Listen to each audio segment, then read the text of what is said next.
The Supernova Hunter allows you to discover young supernova candidates, classified using a convolutional neural network. The location of the best candidates is shown in relation to the Milky Way plane and the ecliptic. The best supernova candidates are displayed in a paginated table, where you can select different time windows and number of candidates to display. Selecting different values changes the contents of the table and celestial map. The table shows the candidates' unique identifiers, discovery dates, classification scores, and number of detections. The table can be sorted by any of these values. Clicking on an object shows the science, template, and difference images, as well as a Pan-STARRS HIPS image using ALERCE. Basic information from the object and its closest Pan-STARRS crossmatch are also shown.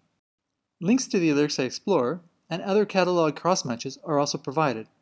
The full alert metadata can also be explored in detail.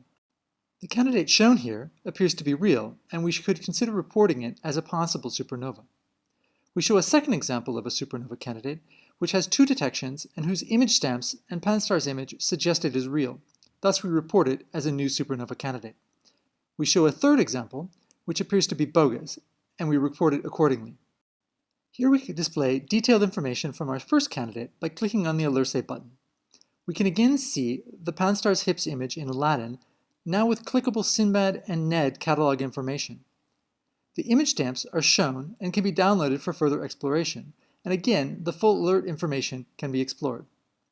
We can also display the image stamps in full screen mode. The object's detections and non-detection limiting magnitudes in the G and R bands can be explored and downloaded. Basic information for each object is given and can be shown in different formats. The user has the option to create a finding chart or explore available crossmatches with public catalogs.